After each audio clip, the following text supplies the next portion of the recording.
आदित्यनाथ संबोधित कर रहे हैं। वहां पे तत्काल इन कार्यक्रमों को आगे बढ़ाने के लिए हम लोगों ने पहले ही तय किया है कि हर एक जनपद में दो हमारे पास मोबाइल ऐसी लैब हों जिनको हम तत्काल घटना स्थल पर भेज सकें, और इसके लिए सरकार के स्तर पर व्यापक तैयारियां चल रही हैं। लेकिन हमारे पास समस्या यही थी कि टेक्निकल स्टाफ का अभाव रहता था। अब तो आपके पास फॉरेंसिक इंस्टीट्यूट भी उत्तर प्रदेश के अंदर आ चुका है। यहाँ पे डिप्लोमा भी और डिग्री के भी अनेक कोर्सेज प्रारंभ हुए हैं। तो यह एक नया माध्यम है। दूसरा, इनकी कैपेसिटी बिल्डिंग के लिए भी अनेक कार्यक्रम किए जा रहे हैं, और मैं चाहूँगा कि इस दिशा में और तेजी के साथ हम इसको आगे बढ़ाएं, क्योंकि जो भी अगले 10 वर्ष तक जो भी कार्मिक यहाँ से आएंगे निकलेंगे, जो भी यहाँ से इस हमारे स्टेट फॉरेंसिक इंस्टीट्यूट से जो भी छात्र यहाँ से निकलेंगे, उनके लिए नौकरी की देश में और दुनिया में नौकरी की कमी नहीं रहेगी। किसी भी फील्ड में उनके लिए नौकरी की कमी नहीं रहने वाली है।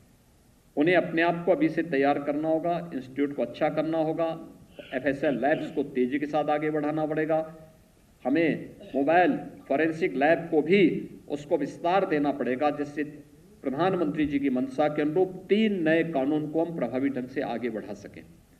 और इसके लिए जो 93 आज यहाँ पर इन सभी जो लैब टेक्नीशियंस हैं, इनको नियुक्ति पत्र भी वितरित किया जा रहा है। उनसे भी मैं यही कहूँगा कि पूरी तत्परता के साथ जांच के अनावश्यक पेंडिंग्स ना हो।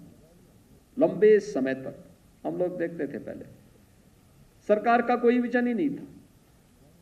5-5, 7-7 साल हो रहे हैं, बस केवल इस भाव में कि वो जांच आ रही है, वहाँ से लैब ने अभी तक रिपोर्ट नहीं दी है, वेटिंग बहुत ज़्यादा लंबा पड़ा हुआ था।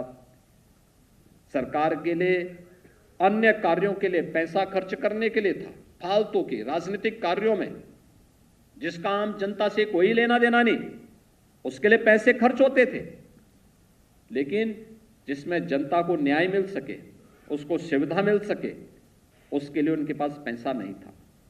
और परिणाम यही था कि प्रदेश में कोई भी अच्छी FSL लैब हो सके, उत्तर प्रदेश के जांच के नमूने कहीं बाहर न जाएं, बल्कि उत्तर प्रदेश के अंदर ही वो सुविधा मिले और एक समय सीमा के अंदर ये सभी सुविधाएं यहाँ के नागरिकों को प्राप्त हो सके, जिससे से समयबद्ध तरीके से न्याय मिल सके।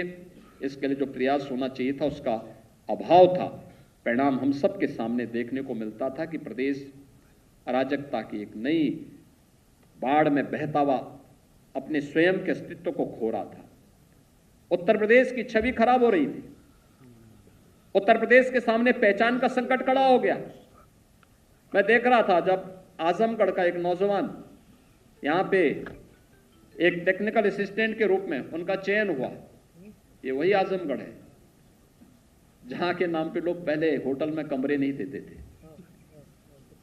धर्मशालाओं में तो कतई नहीं जगह देते थे, और आज FSL लैब के लिए टेक्निकल स्टाफ में आजमगढ़ के नौजवान का चयन हो रहा है।